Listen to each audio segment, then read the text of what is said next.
കൊറ്റമ്പള്ളി മാർ ഏലിയ നബിയുടെ ഓർമ്മ പെരുന്നാളും കൺവെൻഷനും സമാപിച്ചു. ഭദ്രാസനാധിപൻ ഡോക്ടർ എബ്രഹാം മാർ എപ്പിഫാനിയോസ് മെത്രാപ്പൊലീത്ത ചടങ്ങുകൾക്ക് മുഖ്യ കാർമ്മികത്വം വഹിച്ചു.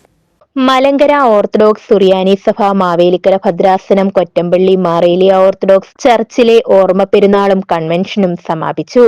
ഭദ്രാസനാധിപൻ ഡോക്ടർ എബ്രഹാം എപ്പിഫാനിയോസ് മെത്രാപ്പൊലീത്തയുടെ മുഖ്യ കാർമ്മികത്വത്തിലാണ് ചടങ്ങുകൾ നടന്നത്.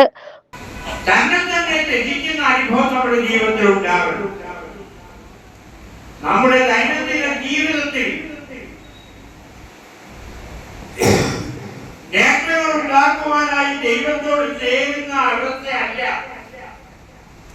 ക്രിസ്തീയ ജീവിതത്തിന്റെ സാധ്യത, മറിച്ച് ദൈവത്തിനായി ലൗകിക നേട്ടങ്ങളെ വിനിയോഗിക്കുകയാണ് ചെയ്യേണ്ടത്. ഇതോടനുബന്ധിച്ച് നടന്ന മൂന്നിന്മേൽ കുർബാന സഹകാർമ്മികത്വം വഹിച്ചത് ഫാദർ തോമസ് മാത്യു, ഫാദർ റോയി തങ്കച്ചൻ തുടങ്ങിയവരാണ്.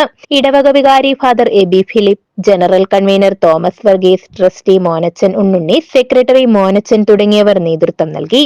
ദേവാലയത്തിലെ ശുശ്രൂഷകൾക്ക് ശേഷം ആചാര്യന്മാരുടെ കബറിങ്കൽ ധൂപപ്രാർത്ഥനയും സെമിത്തേരിയിൽ ധൂപപ്രാർത്ഥനയും നടന്നു. തുടർന്ന് ദേവാലയത്തിൽ പ്രദക്ഷിണവും, കൊടിയിറക്ക്, ശ്ലൈഹിക വാഴ്വ്, അനുമോദനം, കൈമുത്ത്, നേർച്ചവിളമ്പ്, വെച്ചൂട്ട് തുടങ്ങിയവയും നടന്നു. പുതുതായി പണിയുന്ന ദേവാലയത്തിന്റെ കട്ടളവെപ്പ് ചടങ്ങും നടന്നു. News bureau, Karunagappally.